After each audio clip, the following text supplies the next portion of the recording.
ये last topic है हमारा इस पूरे चैप्टर का। 3D ज्योमेट्री 13 लेक्चर से खत्म हो गया हमारा। ये condition for coplanarity of two lines, ये 6 मार्क्स का हर साल आता था है बोर्ड्स के एग्जाम में। कोलिनियरिटी का कंडीशन तो बहुत पढ़े, 8th में पढ़े, 9th में पढ़े, 10th के कोऑर्डिनेट ज्योमेट्री में डिस्टेंस फार्मूला से भी पढ़े, सेक्शन फार्मूला से भी पढ़े, एरिया ऑफ ट्रायंगल से भी पढ़े। 11th क्लास में लाइन इन 2D से हो जाएगा, 12th क्लास में लाइन इन 3D, प्लेन का कॉन्सेप्ट बहुत तरीके, direction ratio, direction cosine, collinear हम लोग बहुत सारे तरीके से कर आए हैं। कोप्लेनर करने का यही एंड तरीका है। कोप्लेनर एक ही प्लेन पर दो लाइन अगर लाई करे, एक ही लाइन पर दो या दो से ज्यादा पॉइंट लाई करे तो कोलिनियर पॉइंट्स, एक ही प्लेन पर दो लाइन उसी प्लेन पर हो तो उसको हम लोग कोप्लेनर लाइंस कहते हैं। कंडीशन क्या है कोलिनियर करने का? बहुत सारा क्राइटेरिया है। कोप्लेनर करने का एक ही क्राइटेरिया है, अगर दो लाइन है 3D में जिसका इक्वेशन कार्टेशियन फॉर्म में x minus x1 by a1 बराबर y minus y1 by b1 बराबर z minus z1 by c1 and x minus x2 by a2 बराबर y minus y2 by b2 बराबर z minus z2 by c2, ये condition है। Coplanar सिर्फ तब होगा जब हम लोग डिटरमिनेंट निकालेंगे x2 minus x1, y2 minus y1, z2 minus z1, a1 b1 c1, a2 b2 c2 का डिटरमिनेंट निकालेंगे और अगर जीरो आ गया तो वो जो लाइन है वो कोप्लेनर होगा, वो एक खास प्लेन पर लाई करेगा।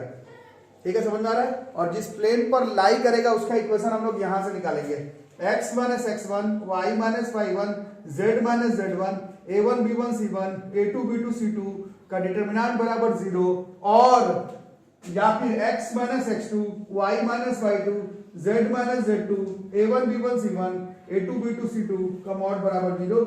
इससे वो प्लेन का इक्वेशन पता चल जाएगा जो कि ये दोनों कोप्लेनर लाइन को कंटेन किया हुआ होगा।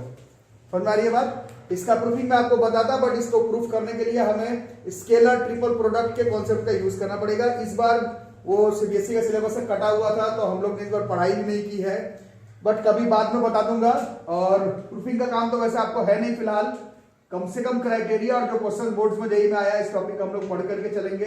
हर साल 6 नंबर का आता था, इस बार आपका 6 मार्क्स का क्वेश्चन तो है नहीं, बट दो लाइन का कोप्लेनर होने का criteria JEE mains, NDA, school तीनों में ही एकदम लड़ जाने का। जेईई मेंस, एनडीए, स्कूल तीनों ही तरह के एग्जाम में condition of coplanarity of two lines important topic है। फॉर्मूला लिख लो, और जो लोग मेरे से रेगुलर पढ़ रहे हैं उनको मालूम होगा कि कार्टेशियन फॉर्म में क्वेश्चन दिया हुआ भी नहीं रहेगा, क्वेश्चन मोस्ट प्रोबेबली वेक्टर ही फॉर्म में दिया रहेगा। इससे सब करेंगे और बाद में फिर उसको वेक्टर फॉर्म में कन्वर्ट कर देंगे। ठीक है, एक दो क्वेश्चन करते हैं, मीनिंग क्लियर हो जाएगा और बिल्कुल डायरेक्ट क्वेश्चन पूछा जाएगा। क्वेश्चन नंबर 1 बोर्ड्स 2016 6 मार्क्स का क्वेश्चन। शो दैट है तो समझ ही लो बोर्ड्स का क्वेश्चन है। Show that the lines r vector बराबर क्या क्या है, i cap plus j cap minus k cap plus lambda 3 i cap minus j cap and r vector बराबर 4 i cap minus k cap plus mu times of 2 i cap plus 3 के cap are coplanar के नीचे line खींचो तो तुम लोग यार, क्योंकि यही नया वर्ड है आप लोग के लिए। और जब करते शो दैट, अब शो दैट बोला है तो इसका मतलब है कि शो हो ही जाएगा। शो दैट का क्वेश्चन है, जेईई का क्वेश्चन नहीं, मतलब कोप्लेनर हो ही जाएगा। जब हो जाए तो तुमको क्या बताना है, also find the equation of the plane containing both the lines. तो शुरू हो जाए है ना। पहला काम क्या करेंगे कि ये ठीक नहीं लग रहा है, ये वेक्टर फॉर्म में लग रहा है, बढ़िया नहीं लग रहा, इसको ठीक करते हैं। लाइन L1 बताओ क्या हो जाएगा, this will be x minus 1 by 3, फिर y माइनस 1 बाई माइनस 1 वाला था नहीं, फिर z plus 1 by 0, z plus 1 by 0। ठीक है, और L2 का हिसाब किताब x बाई 2 y माइनस 0 नहीं, y माइनस 0 बाई 0 दोनों ही नहीं, एक बार चेक कर लेता हूँ। 4 i cap minus k cap, 4 i cap minus k cap, ठीक है, 4 i cap minus k cap ही है, plus mu 2 i cap plus 3 के कैप ही है। ठीक है, इक्वल टू कितना हो गया ये, z प्लस 1 बाई 3। ठीक है, अगर शो करना है कोप्लेनर तो पहले मैनेज करो। बताओ फिर x a1 3 b1 -1 C1 0 A2 2 B2 0 C2 3 और क्या था अभी क्या फॉर्मूला किया था x2 minus x1 x minus x1 तो x1 y1 तो बताना पड़ेगा ना थोड़ा x1 कितना रहा x माइनस x1 1 रहा ना y1 is 1 z1 is -1 coordinate देख के भी लिख सकते और x2 4 y2 z2 -1 है ना तो डिटर्मिनेंट निकालना पड़ेगा किसका x2 minus x1 y2 minus y1 z2 minus z1 a1 b1 c1 a2 b2 c2 बहुत दिन से निकाले भी नहीं डिटर्मिनेंट निकालते हैं चलो भाई बताओ x2 माइनस x1 कितना हो गया 3 फिर 0 माइनस 1 -1 ये 0 हो गया क्या x2 minus x1 y2 minus y1 z2 minus z1 यही था ना फिर a1 b1 c1 3 -1 0 a2 b2 c2 this is 2 0 3 इसका डिटरमिनेंट निकालना है ना समझ वाली बात जो लोग डिटरमिनेंट का क्लास किए इसका डिटरमिनेंट निकालने का भी जरूरत नहीं है क्योंकि इसमें दो रो जो है वो क्या रहा दो रो आइडेंटिकल है इसका डिटरमिनेंट सीधा ही 0 हो जाएगा ये हम लोग प्रॉपर्टीज ऑफ डिटरमिनेंट में पढ़े थे वैसे एक बार निकाल लेते हैं थोड़ा प्रैक्टिस भी हो जाएगा कितना हो जाएगा 3 के साथ -3 -0 फिर +1 के साथ 9 -0 और 0 के साथ जो भी कर दो कोई दिक्कत नहीं है तो -9 +9 +0 इस पूरे का डिटरमिनेंट कितना हो गया एक बार डिटरमिनेंट 0 हो गया हेंस ये जो दोनों लाइन है वो क्या हो जाएगा hence L1 L2 are coplanar एक हिस्सा हो गया अब क्या निकालना है कोप्लेनर तो कर दिए प्रूफ अब निकालना पड़ेगा वो प्लेन बताओ जिसमें ये दोनों लाइन लाई करता है तो उसके लिए हमें फिर से एक जरूरत पड़ेगा कंडीशन का जो कि अभी थोड़ी देर पहले ही किए थे बताओ क्या क्राइटेरिया था equation of plane containing both the lines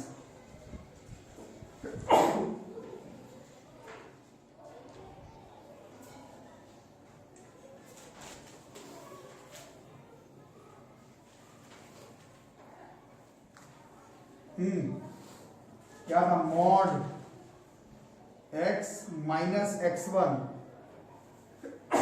1 y minus y1 z minus z1 यही ना फिर a1 b1 c1 this is 3 -1 0 2 0 3 is equal to 0 ठीक है वो x माइनस x2 वाले से भी निकल सकता है दोनों का सेम आंसर आएगा you can cross check it and verify बाकी चलो अब निकाला जाए डिटरमिनेंट ऐसे कैसे होगा x माइनस 1 के साथ -3 ना फिर माइनस y माइनस 1 के साथ +9 फिर z प्लस 1 के साथ 0 + 2 है ना इज इक्वल टू 0 कितना हो गया this is -3x + 3 -9y + 9 2z फिर -3x -9y + 2z कितना हो गया +14 = 0 क्या है ना 3 को थोड़ा माइनस थोड़ा अच्छा मिलेगा 3x + 9y -14 = 0 ये हो गया प्लेन का इक्वेशन 3x + 9y - 2z आता चेक कर दो आया है ना दिस इज 3 इसमें वेक्टर फॉर्म में 3x + 9y - 2z 14 हाँ ठीक है अब ये क्वेश्चन किस फॉर्म में दिया हुआ था क्वेश्चन शुरुआत कैसे फॉर्म में हुआ था तो आंसर अगर ऐसे छोड़कर आ गए तो बोर्ड्स के एग्जाम में एक नंबर सीधा जो है वो कट जाता ठीक है अगर क्वेश्चन चल रहा है वेक्टर में तुम पार्टीशन में बनाए सीधा एक नंबर साफ हो जाएगा जेई में तो चलो ऑप्शन से देख के कर लोगे बोर्ड में सीधा कट जाएगा इसको वेक्टर फॉर्म में कन्वर्ट कर दो सीधा कैसे होगा r डॉट बोलो 3i कैप + 9j कैप ना -2k कैप = अब ये हमारा 6 नंबर का क्वेश्चन हुआ करता था बोर्ड्स के एग्जाम में। इस बार 6 का तो नहीं है, पर टॉपिक बड़ा इंपॉर्टेंट है। कोप्लेनर लाइंस का क्वेश्चन आराम से बनाना है, जल्दी से बनाओ। ये क्वेश्चन कर लो। Show that the lines x + 3 / -3, y - 1 / 1, z - 5 / 5 and x + 1 / -1, y - 2 / 2 = z - 5 / 5 और कोप्लेनर आ गया है सबका। क्या कोप्लेनर आ गया है पक्का ना, ये नहीं गलत बात। कोप्लेनर आ गया तो क्वेश्चन निकालते हैं। उसके लिए x1 y1 थोड़ा बताना पड़ेगा। x1 कितना होगा -3, y1 z1 x2 y2 z2, हाँ a1 b1 c1 a2 b2 c2। Coplanar आया है सबका ना, 0 आ गया डिटरमिनेंट। क्वेश्चन वन निकालते हैं।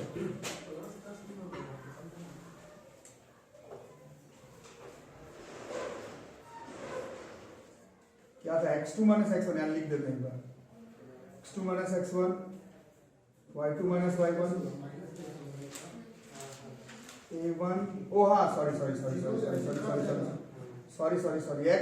x1 y - y1 z - z1 a1 b1 c1 a2 b2 c2 का डिटरमिनेंट बराबर 0।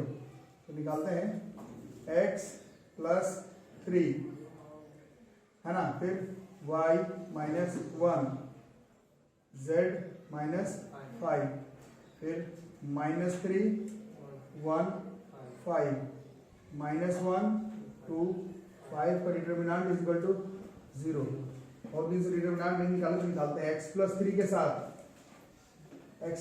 साथ 5 -10 मतलब कितना हो गया -5, फिर -y - 1 के साथ -15